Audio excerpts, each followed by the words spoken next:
Om Sadashiva Samarambam Shankaracharya Madhyamam Asmadacharya Paryantam Vande Guru Param Om. Namaste. We begin from the verse 4, page 145 at the very top.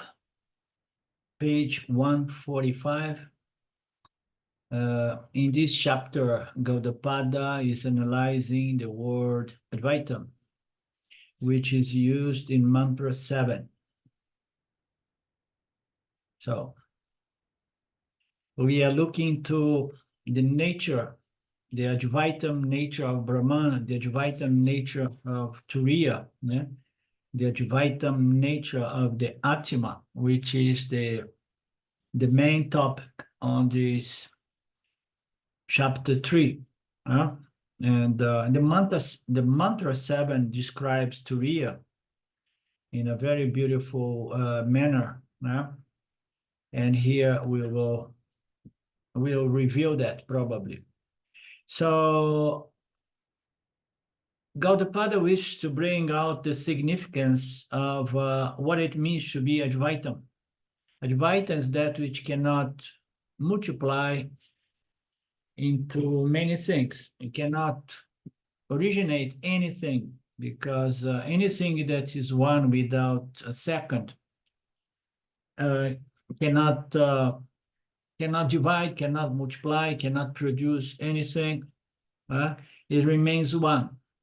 If Brahman is always one, a creation can never be born out of Brahman. That's the point. The point of these Karikas is to establish that there is no origination, there is no creation, although here and there it appears in the Vedas and in some Upanishads, the notion of a creation. Therefore, the creation of the universe out of Brahman, it's not possible logically. If at all we experience the arrival of the universe or the cosmos, it is just an appearance of only, it is just an experience of an appearance, but it's not factual. So Gaudapada says that our experience is not wrong, so we must accept our experience, but we should never conclude that this experience proves the existence of a real world.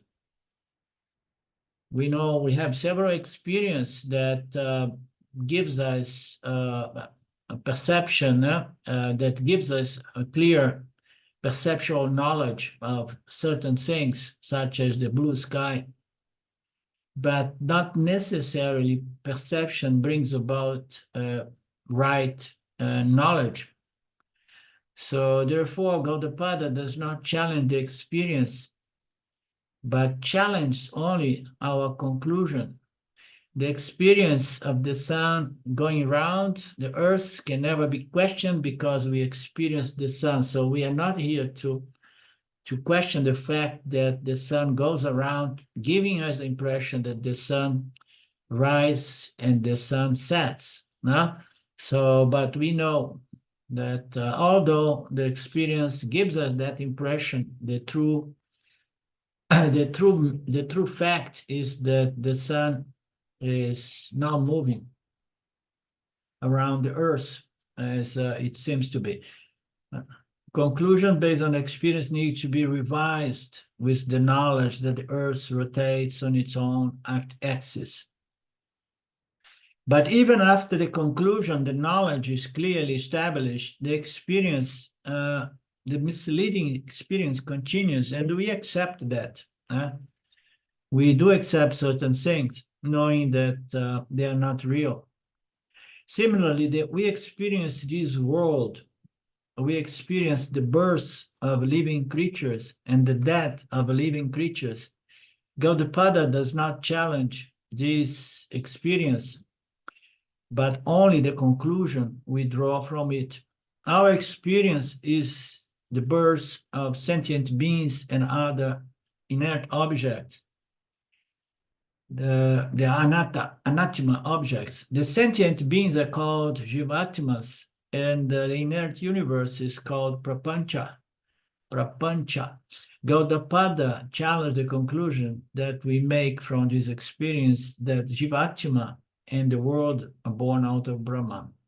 The revised conclusion is that Jivatma is not born out of Brahman because Jivatma is not born at all. So the world also is not born out of Brahman because the world is not born at all. So those are radical statements, you know. So in which way we could say that Jivatma is not born at all? You know? So we see so many creatures and so many babies being born, and so many creatures and people dying as well.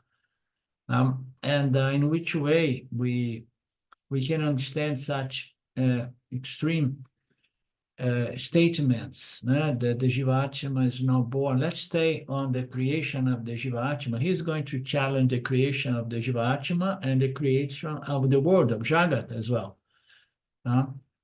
And so we can only understand these statements from the standpoint of the redefinition of what we are really. So we need to transfer our identity from the body-mind, which was born, you know, the Namarupa, which was born and which will go out as well, to Brahman, to Turiya, to consciousness.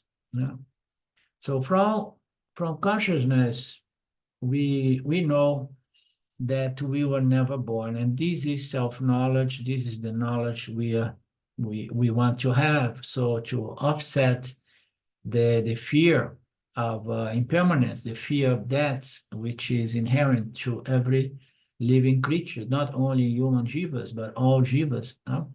So we want to neutralize that extreme fear and live a life relaxed, knowing that the world and the experience of the world and all the namarupas of the world, which includes my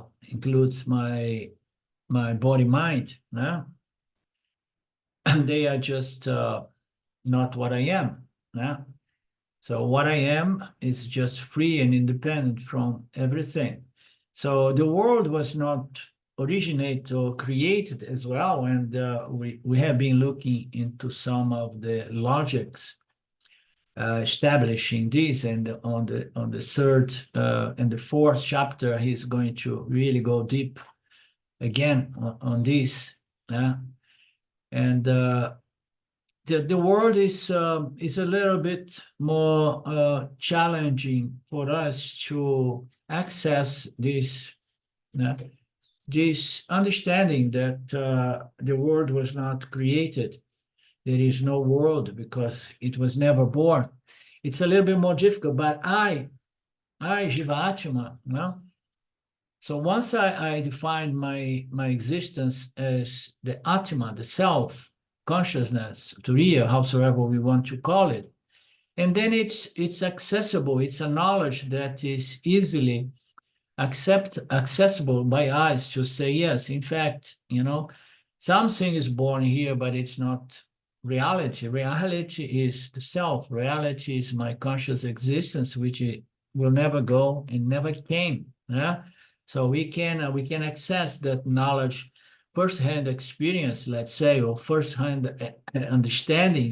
We have a good base to understand that because we know that we have our absolute nature or superior nature, identity as Turiya. All the teachings point out to that, our non-dual, Advaitam nature, that not subject to arrival and departure. But to prove that the world was the universe, Prapancha, was never created, okay?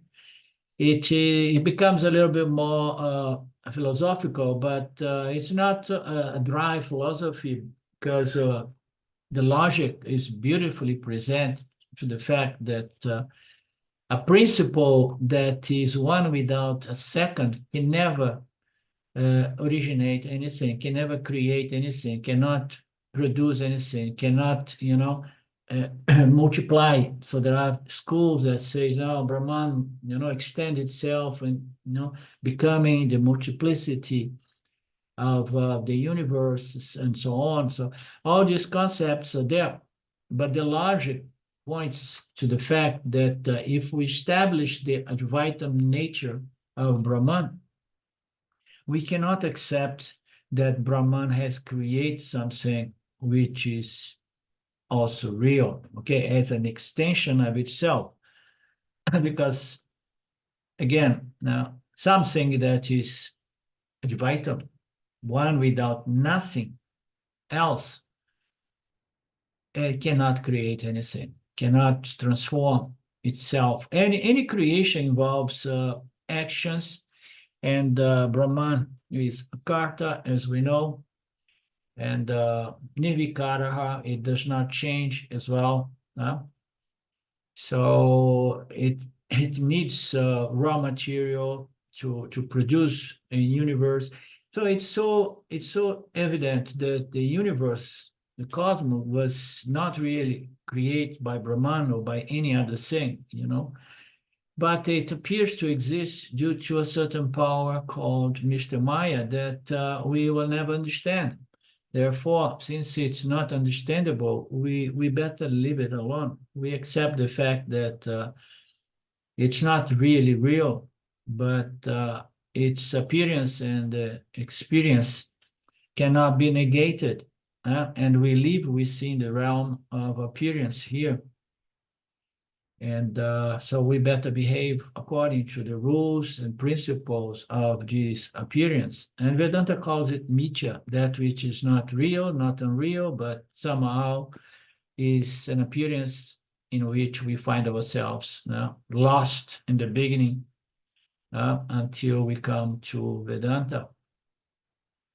Gaudapada negates the creation of the jiva using logic. Through the example of space, we have seen this in the last class. Many space within many clay pots gives us the impression that the space are enclosed and the space 1, 2, 3, 4, 5, 6 are different from one another, But as we can understand, the nature of space is that which accommodates everything. So therefore, the space is not within the walls of any object, but all objects and their walls are appearing within space. So there is no question of space inside being modified by the walls of a pot, of a clay pot, for example, even though we will see beautiful analogies that appears as if some elements of the air, let's say, they are going to give the example here. Milk, for example, milk, I'm always struggling with milk because I buy milk from the farmer. And then once I use the bottle gets impregnated with the smell of milk. And then it, after a while, does not smell very good. And then I have to put a new milk there, you understand? And I'm always like, oh my God, it may spoil the next milk because there is some some bad smell, So we will see that if we put milk in a pot, for example, and the pot is going to be affected by the milk, and the milk is going to be transferred. This smell of milk is going to be even transferred to the space, to the air. Sorry, to the air. Okay, the air is going to be smelling like milk, and now you have a pot which received milk and got this milk smell. And now it's in the pot, and then it is in the air. We can understand that. And now we're going to want to use it to put water. And they'll say, oh my God, my water is going to be impacted by by the milk, which was transferred to the walls of the pot, which was transferred to space, and now the milk, the water is going to go there and going to push the space away, and is going to get the transfer of these attributes of the space. So these attributes of the air. The air was smelly. The air smells with space. So now the last thing is, so the water got the same smell and impression. Things are kept on transferring or affecting, But then space. How about space? So the space is untouched by this transfer of attribute of the old milk to the walls of the pot, to the air, and then to the water, and then later on you throw the water, and then you realize that the space was never affected, because in analogy, the space is satya and everything else is mithya. Right?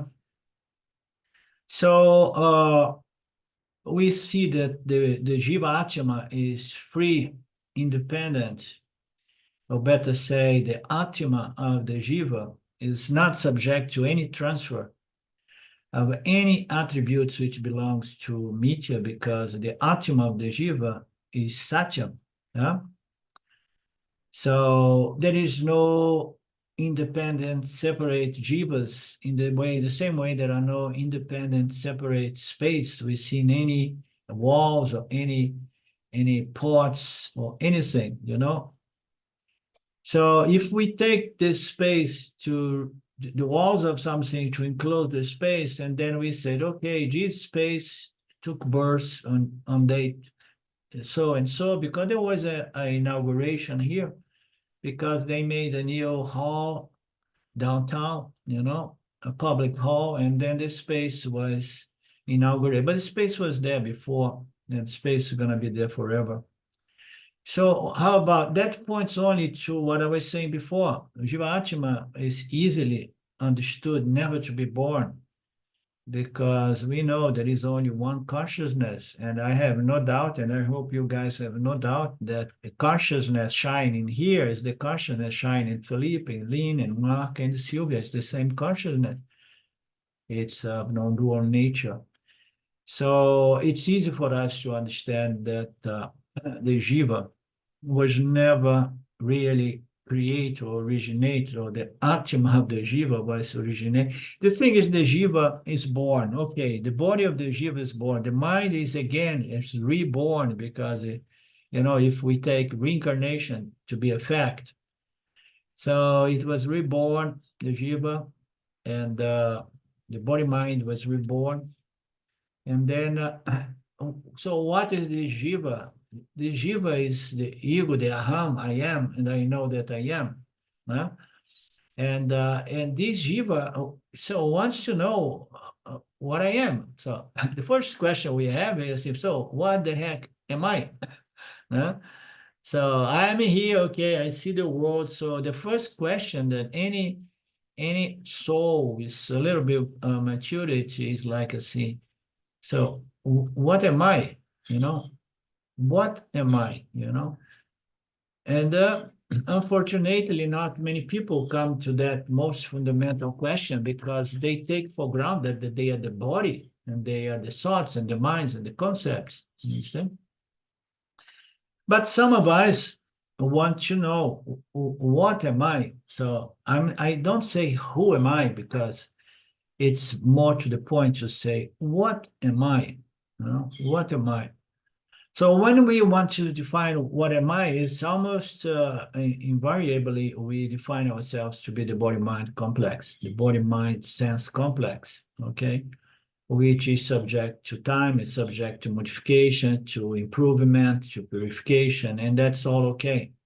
For as long as my goal is improve this body-mind complex for the sake of understanding the last statements of the Vedas, the Upanishad statements of identity.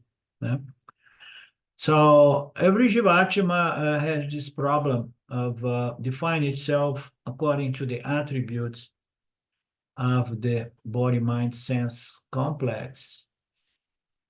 But we have the matter to come to Vedanta, and then that assumption is going to be questioned.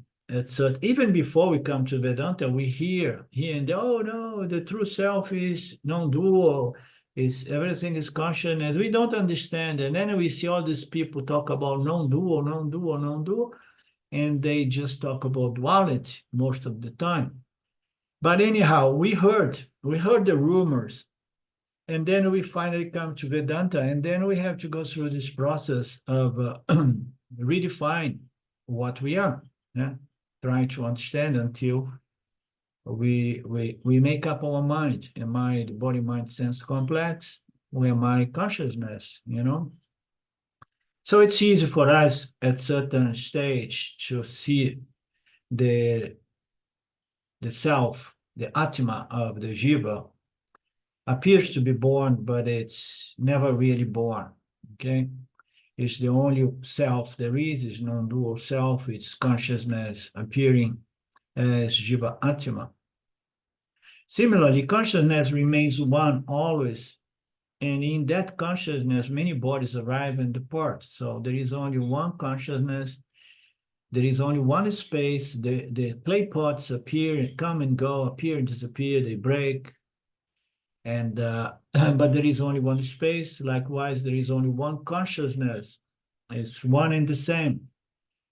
The bodies appear in consciousness, and they go in consciousness. As we know, nothing escapes I, Turiya, I consciousness. But it appears as if there is an enclosed consciousness just because of the association with the body-mind complex, which makes consciousness appear as a Jiva Atma, which is an entity that experiences this projection, this superimposition of Namarupas, which includes one's very body-mind sense complex. So appears as if we have many human consciousness now, and these human consciousnesses are called Jivatma. Jivatma is not born. It is only the enclosure body-mind that there is. So it's the body-mind that appears to enclosure. I'm trying I edit a little bit. I take the liberty because we are talking to a small group of people. These classes, they never reach anybody out there. And then we can add it a little bit because we have a certain degree of maturity to understand that there is no enclosure at all. You know, it's at the most we can say consciousness, due to the power of Maya, shines in the subtle body of the living creatures, or associates with the power of mind of Maya. Né? Consciousness appears as if a byproduct of the body-mind complex, but it's not. Consciousness is not part or product or property of the body-mind complex. There's no enclosed consciousness, but it appears to be enclosed in the body-mind. And then the body-mind comes and goes, and then what do we think? Consciousness is coming and going. So the entire fear of death is based on the fact that I believe that if the body goes, my existence and my consciousness goes, you know? So the body goes, and then my consciousness and my existence go with the body. So, which is a misconception that needs to be corrected, and it's only possible to be correct when I just re-examine my true identity, you know, and I establish my true nature as the timeless, spaceless, nameless, formless, you know, Turiya consciousness.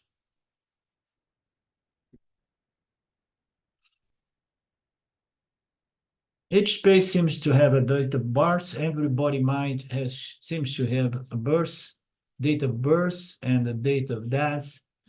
This is common experience, but so what? We experience blue skies, we experience many things which are not really there. Mirage, and so on. Similarly, consciousness remains one always, and in that consciousness, many bodies arrive and depart. The apparent enclosed consciousness called Jivat. This is misconception. The mixed conception of birth and death of Jiva Atma are described very nicely in the verse 3 and 4 of the chapter 3 here. We just looked into it. There is only, what is in there then? There is only a Namarupa.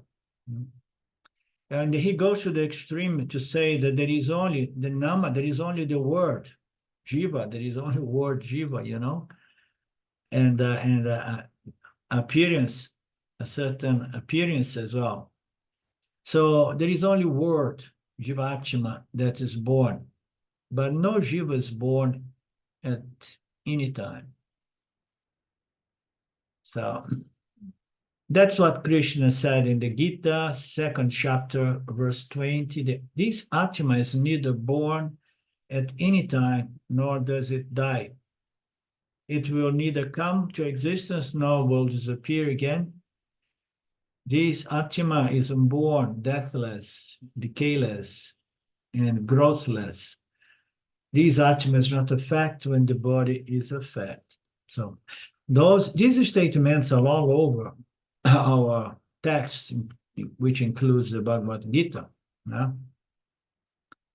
And they sound good, but they need to be properly processed, digested, you know, until it becomes a fact, a doubtless conviction about my nature as consciousness, which is free and unaffected by anything which happens within Mitya. Yeah?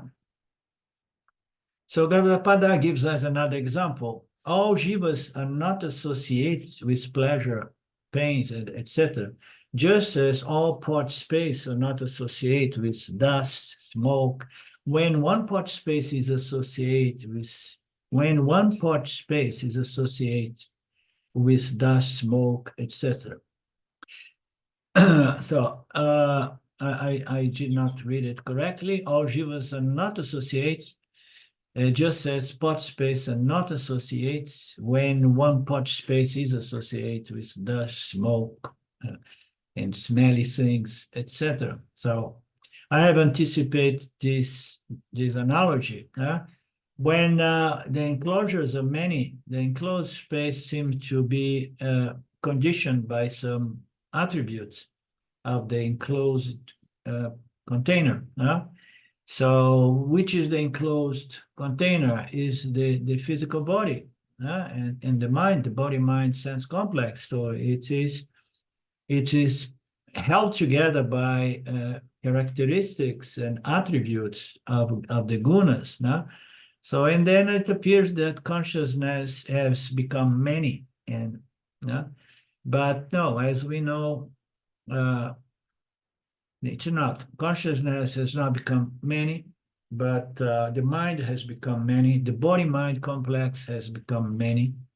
Variety and diversity is law in Mitya. Nothing repeats itself. There is no two configurations exact the same in all times.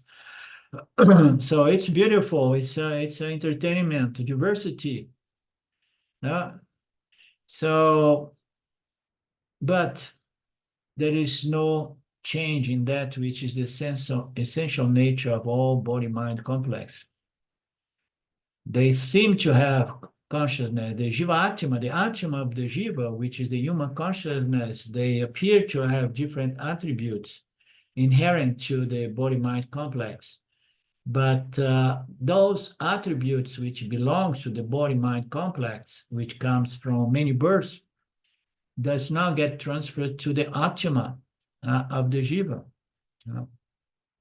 Many space does not get in contact with any attributes, as we have seen. Consciousness, the Atma of the Jiva, never gets affected by anything which belongs to the body, mind, sense complex. Different objects containing varied space seem to make those spaces assume the properties of the object. In the same way, many seeming jivas have different attributes. So apparent jivas have different attributes, thus Atma seems to have many different attributes.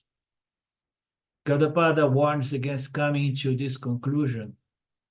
What is the mistaken conclusion? Is the consciousness has become many, which is a common concept in the spiritual world. It's a consciousness, and people talk big about that, right and left, oh, so certain consciousness that came and consciousness. No, consciousness is not many. Consciousness is of non-dual nature, and mind or human consciousness, which is another name for mind, or reflect consciousness, more technically speaking, are many, because they will depend on the attributes of the reflecting medium. That's why it's important that we purify the reflecting medium, which is the mind or the subtle body. Why? Because we want to have a clear reflection of consciousness, filled with a lot of sattva guna, so that I can understand my nature, my true nature. I don't need to have 100% sattva because it's impossible, but just a little purification in the reflecting medium. And then every yoni is going to be different as far as one's body, mind, sense complex. That's why you see many varieties of yonis, because each one of them are characterized by the attributes of their own body, mind, sense complex. But they all have one thing in common. It's like my true nature is the Atma, and Atma is a non-dual nature. The difference among the yonis, they belong to the body, mind, sense complex, and one's karma, we can say. No? But the yonis that, who knows that Atma, the non-dual Atma is my true nature identity, okay? So when one enclosed space is contaminated with dust, smoke, or anything, this space is not contaminated. As I have presented, at the most, the air is going to be contaminated, but space is never contaminated. This makes us count space as many.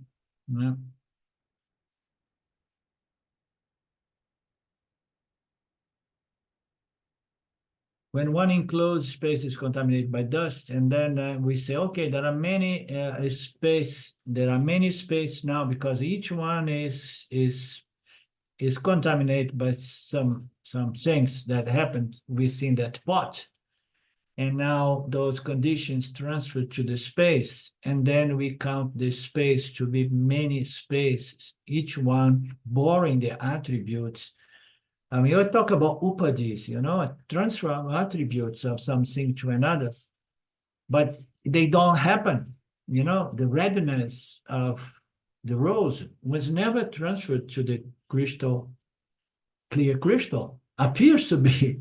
I mean, Vedanta has all these analogies that makes it so clear and simple, It appears to be transferred, but it was never transferred. So any attributes that belong to the pot and to the air of the pot, within the pot, is not transferable to the space. Otherwise, we're going to count, there are many spaces because they have different attributes. They borrow the attributes from the pot. But no, space is free and independent from any attributes of any of these objects which appear within space, because space takes any and everything without being affected by any or any or everything, anything. This is our experience, but in fact, is that space is not many. The same way the Atma is not many, consciousness is not many, the mind is many, the bodies are many. The body-mind complex are many. So the Atma is not born, not divided. The space was never born, never divided. In the same way, some jivas are endowed with happiness and some other jivas are unhappy, but that is only a seeming experience that does not touch the same Atma, of each one of these jivas, experiencing different emotions at different times, happiness, unhappiness, pleasure, and pain, which is what he says at the beginning of the verse 5. Jivas are associated with all pairs of dualities, which include pleasures and pains. So are they different? According to the experience, yes and no. If you take the Jiva to be the body, mind, sense complex, they are different. But if you see through the Namarupas or the names, and then you know that there are not many Jivas, because any of these attributes belong to Mitya, and the true nature of the Jiva is Satya. Satya Mitya. I am Satya. I am consciousness.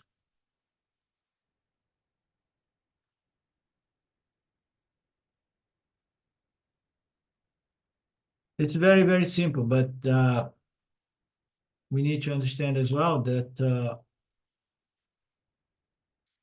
we need to have a health body-mind complex, not subject to much pain and suffering, because we need a health mind, body-mind to be able to gain this firm and clear and well-established self-knowledge. So jivas are going to experience pleasures and pains, sufferings and happinesses and so on, and but Jiva is that which is beyond all pair of opposites, the experience of the pairs of opposites. And then we say, okay, and then I don't need to bother about anything because I am beyond the gunas, I'm not tamas, I'm not rajas, I'm not my bad karmas and bad vasanas, I am consciousness, yes.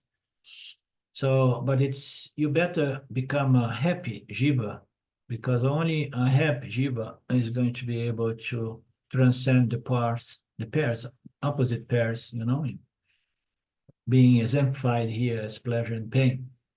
Go beyond the experience of hot and cold, like appears in the Gita, Even though space may be smelly and so on, is in the air. The air has contained those smell, but not in the space.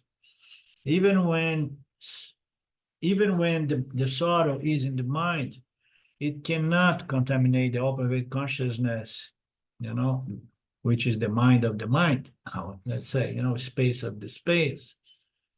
So even if the mind is suffering, the mind is, the consciousness, the Atma of that Jiva Atma is free. But with a suffering mind, painful, somebody experienced a psychological suffering, it's more difficult. Now, there are some examples of people who, out of enormous suffering, has some insights and gets transformed to a certain degree by those insights, But we better be happy. That's the point I'm making here. Okay. Although I'm always free from happiness and unhappiness, but it's better to be happy because you need to have a happy, health mind to be able to understand and claim your true nature as free from the mind and all kinds of states. Verse 6, forms, functions, and name differ in each case, but there is no difference in space. Same is the conclusion in regards to the Atma of the Jivas.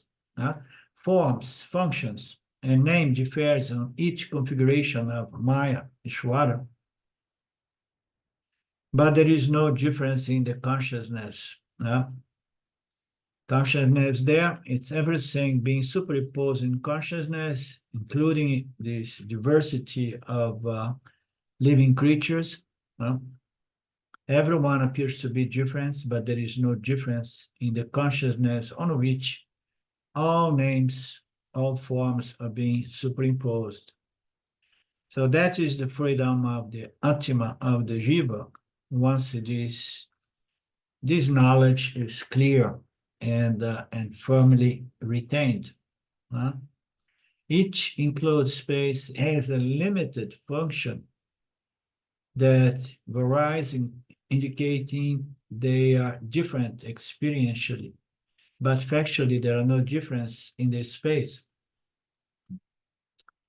So for utility, different walls will produce different apparent enclosed space that can serve certain experiential utilitarian functions, you understand? But fundamentally, space is one and the same and was never enclosed. But when we enclose the spatial, we were in the realms of Nietzsche. And space needs to be enclosed to have utility, and we apparently enclose space so that we want to have utility. We love utility here. We look around and we start figuring out utilities to certain things, utilitarian values to things, and the utilitarian values are fact within Nietzsche. What Vedanta challenges is the notion that all these configurations have true, absolute, intrinsic value, which means they are designed to complete me. No, they are designed to make your life more comfortable while you are navigating this meteor world, which is not easy. You understand? So therefore, it's all okay. We make some furniture out of wood. We have chairs to sit, and everything has a certain utilitarian value. So the experience of those things cannot be negated. The space we seen has a utilitarian value. Sometimes we need a bigger space. Sometimes we better use a smaller space for certain things. Now, Gaudapada says that the space is one and the same. The room, the space is the same. How can we say that? I mean, we say, wow, this room is small and that room is big, full of space, So Gaudapada says that this statement is not correct. There is no question of space being small or large, okay? Because the space is not contained in any walls, but the walls are contained within the space. So the space exists outside the room as the same space. But again, when we live in this world, we need to accept the Nietzsche principles and talk the language of Nietzsche as well. Otherwise, people are going to believe that you went crazy. Huh?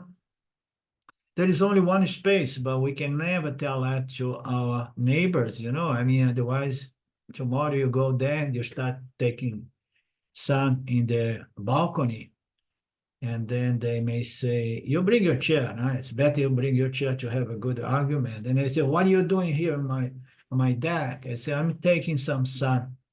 And I say, but on my deck, no, I'm just in the space. And space is one and the same. Doesn't matter. And I brought my chair not to use anything of yours. This is space. Space is one and the same. Okay? So, no, we accept those concepts. And we even accept the notion of ownership. Ownership is something crazy. I own this, I own that, If we really look into that, nobody owns anything. The second mistake is that we say that the space in the room is small compared with the space outside. Similarly, there are not many Atmas, there are not many different bodies apparently enclosing the Atma. There is only one Atma in which all bodies appear and disappear. Verse 7. Jiva is not at all a product or a part of the Atma at any time, just as the fourth space is not a product or a part of the total space. So the same concept. You see these analogies, we use space a lot, we use the three states a lot to, as an analogy to understand the Turiya and the Atma, free from any states. Here we use the analogy of the space to point to the fact that Turiya is not limited by space. And in some other analogies, we utilize them to prove that Turiya is not limited by time as well. So, I mean, how else can we understand that we are free and independent from time, space, and anything, This is a very nice, important, useful verse for Nididhyasana. That's good to know. So if we want to do some Nididhyasana, Jiva is not at all a product or a part of the Atma at any time, just as spot space is not a product or a part of the total space. We need to, what is Nididhyasana then? We have a certain, and difficult to understand Nididhyasana because it is the Vedantic meditation, and the Vedantic meditation is the most difficult, the most complex, and the most subtle, and many times it appears to be too abstract. So Vedanta meditation is to bring your mind to these kinds of Mahavakyas or statements or verse, declaring our identity using some metaphors and examples that we need to contemplate. So Nididhyasana is an obsession with these pointers or with these statements which points to the free and independent nature of Jiva Atma, that somehow, once the individual is no longer satisfied with intellectual self-knowledge, they get obsessed. I want this knowledge to be really a doubtless knowledge, and I want this knowledge to totally transform the way I live my life. And then we start going crazy about this obsession, and then we go into Nididhyasana, which is the Vedantic meditation.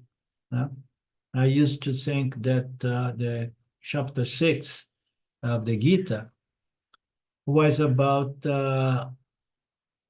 samadhi meditation or yogic meditation or experiential meditation or the meditation on peace and silence, or meditation to develop one-pointedness. And only after going through the entire chapter 6 with my Brazilian group, I understood, and Swami Paramarthananda states it very clearly, that the chapter 6 is about Nididhyasana. It's not about Upasana. You understand? It's about Nididhyasana, but Vedanta accepts Upasana Dhyana as a way to prep the mind a little bit better if Karma Yoga was not enough to prep the mind.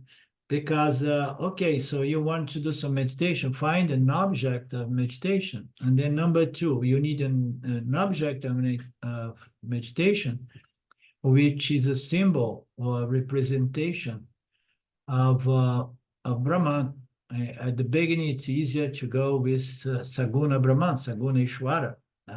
And then you get something that your mind is not subtle enough, and then you have to find an object of meditation that is compatible with your mind, that brings one-pointedness to the mind, and then you meditate on an aspect of Ishvara colored by the guna, Saguna Ishvara, which is already by itself a difficult meditation. You're meditating on the attributes of the supreme knowledge, intelligence. It's very profound, you understand?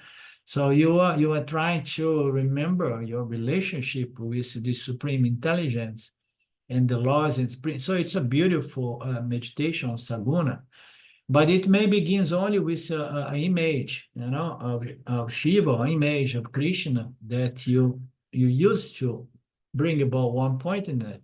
But once you go into further making your object of meditation more and more subtle, once your mind becomes more subtle, more sattvic, and then you meditate on Ishvara, Saguna Ishvara, and then in the very end you are meditating on Nirguna Ishvara, Nirguna Brahman. Nirguna Brahman, you meditate how? I mean, just recalling, remembering, bring back the statements of your true identity in an obsessed way every time possible. You understand? You're just doing that every time possible, because now it is a question of life and death. You know, remember that analogy of the guru takes a disciple, and the disciple was complaining a little bit, takes it into the river, and then start drowning the disciple. The disciple wants to be part of the inner group studying the Upanishads, but the guru was making him only to cook rice and clean the kitchen. He made some complaints, and then the guru went there and almost killed the poor guy. And then the guy came out and said, so what was the thought in your mind? And he said, well, I was thinking about air, air, air. So the moment that you become obsessed by this quest to know what you really are, and then you're going to be part of my Vedanta classes. No? So this is the Nididhyasana, okay? This is very important, very useful. And Nididhyasana is not just, oh no, I want to memorize the verse, I want to memorize Jesus. No, I want to digest it. I want to go through it until it's absolutely factual. And to me, you know, this is a very important version for Nididhyasana. Consider the pot space and the open space. What is the relationship between the enclosed space and the open space? Very nice. So in which way the outer space relates to the inner space? So could it be that the inner space feels a little bit bound or smaller, or inadequate for being enclosed? Gaudapada suggests two possibilities. Can it be said that the enclosed space is a product of the total space? This would mean that total space and enclosed space would have cause and effect relationship. Now, how beautiful. If there is a relationship, and then we can only infer that the outer space being vast has caused the enclosed space. If the previous possibility is not viable, can it be said that the enclosed space is part of the total space?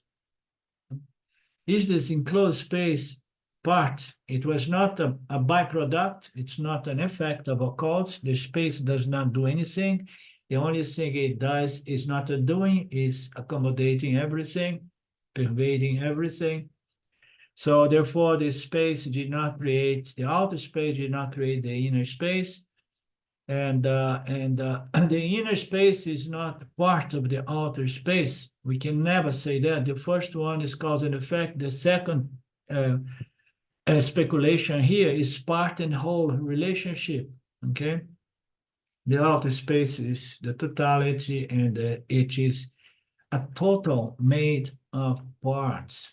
I don't know how many times we heard that consciousness is a partless whole.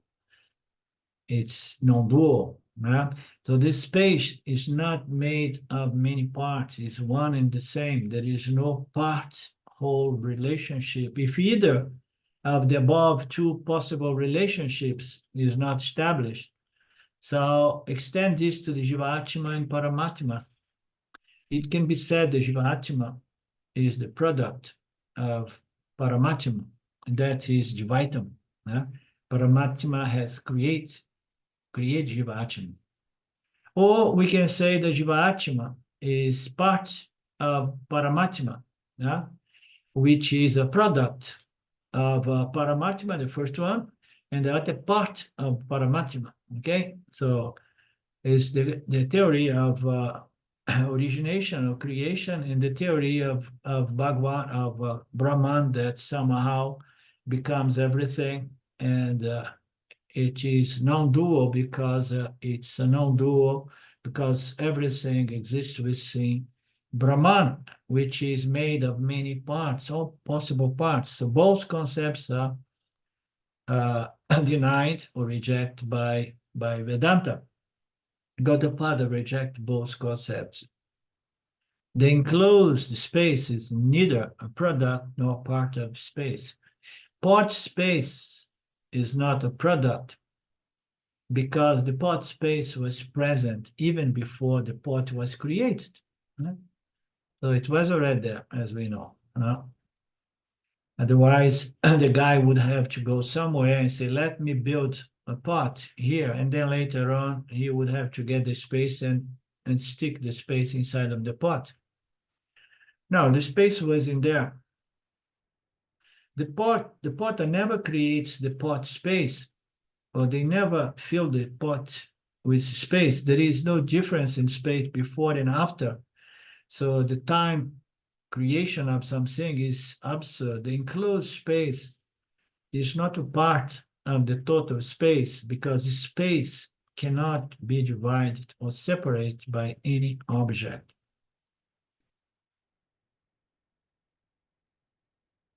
The wall does not separate the inner space, the outer space.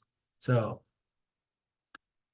the body-mind complex of Philippe does not separate the consciousness shining in my body-mind complex from his body-mind complex. There is no separation, there is no difference, it's the same consciousness.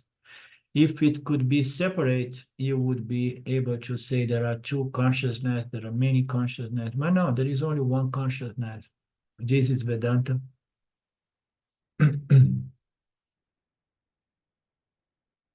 The walls cannot separate space, individualize the space. Wherever the wall is standing, space is permeating and pervading the walls. Consciousness is all pervasive, and all walls of body minds, exist within this consciousness. Consciousness is not part, product, or part, product, and property of the body-mind complex. And then the second point is that consciousness pervades all body minds, but it extends itself infinitely, infinitely at all directions. So in terms of space, consciousness is just not limited by any pot, or space is not limited by any pot because it expands itself in all directions, infinitely.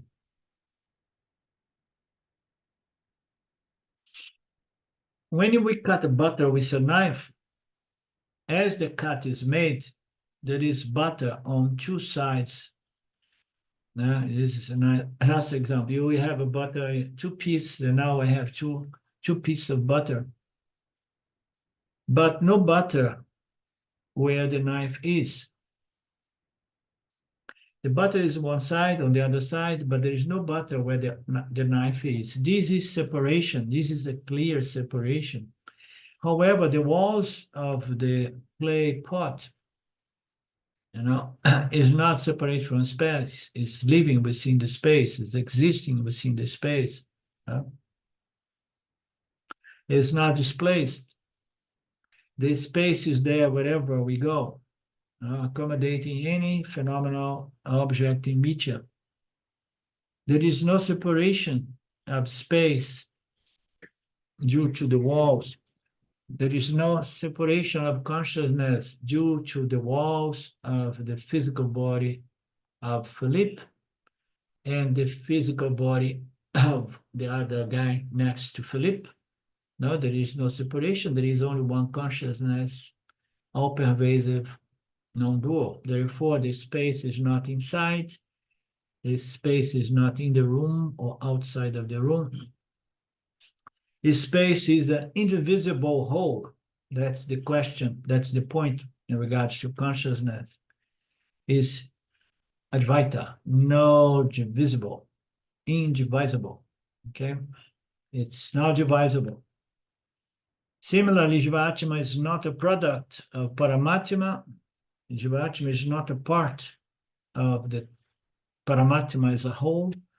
Jivatma is just a name for Paramatma, just like pot space is another name for the indivisible total space. I think last class we saw the verse in which somebody was suggesting our sampradaya that we call every children born of Brahman. Well, I think it was with you last. We call everybody Brahman because we keep giving different names, and then we keep feeding into the notions of separation, division, and diversities of jivas and atmas. But if everybody was called Brahman, we would avoid some of these problems, but we would run into other problems, you know.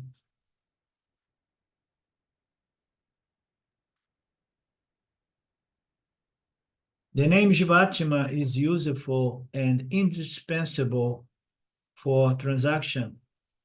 So we could call Jivatma 1, 2, 3, 4, 5, 6. For every town has different numbers, but that would be gross. Huh? They are trying to reduce us. They are trying to reduce us to numbers sooner or later. You know, your social security number. And the name Jivatma is used for transaction. Jivatma described as a spark of Paramatma. Likening it to sparks of a fire is a wrong description of what it is. And this is a concept that is often used in the spiritual circles around the world, you know. So the Paramatma is there, and then, you know, there are these sparks of jivas all over the universe and objects and so on. So this is rejected by Gaudapada and is rejected by Vedanta. Okay, so Nididhyasana. So I'm inspired by the chapter 6 of the Gita to suggest that every one of us, not fully satisfied with our self-knowledge, we should go for Nididhyasana.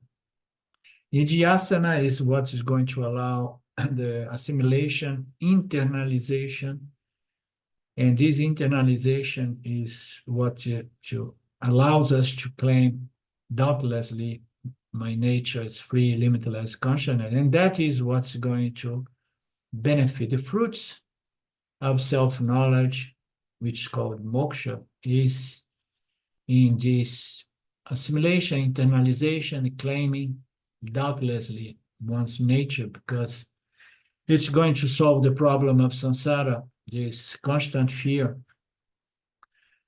of things not going our way.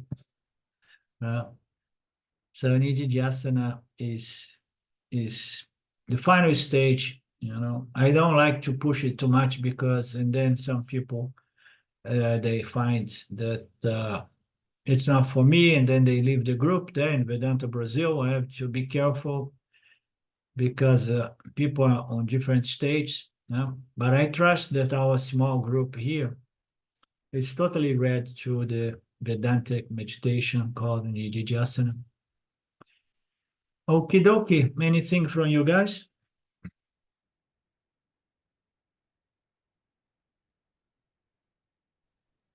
I was thinking, I do remember when Ramji used to talk about the shattering and scattering. Yeah. And I bought that for a long time. Yeah. You know, it was what Swami P calls junior knowledge. Yeah. Useful. Useful, indispensable. Vedanta is all about that. Ajaropa, Apava, they will present concepts, and then junior. I haven't heard him calling junior students. I love it. Yeah, we present those. Now we are present with these notions, and then when we get enough maturity, and then we can let go of those contradictory notions, because sooner or later the intellect is going to be clear about many of these concepts. Although some people get self-knowledge without ever having to challenge those juniors concepts, you understand? That's also possible. But then if you're going to teach mature individuals or share this knowledge, so it's better you know that it's just a tool that is used temporarily, provisorily. Yeah. Okie dokie, Felipe. Felipe was with us in the Mandukya Karika chapter 4. And it was very good, huh, Felipe? Oh. Okay, my friends. Om Purnamada Purnamidam Purnamudachyate Purnasya Purnamadaya Purnameva Vashishate Om Shanti Shanti Shanti Om Namaste. Okay, today is Monday. We meet again this coming Friday. Ishwara willing. Okay, the apparent Ishwara apparently willing. Thank you. Thank you. Bye bye. Thank you, Philip. Thank you, Arlinda. Thank you. Bye now.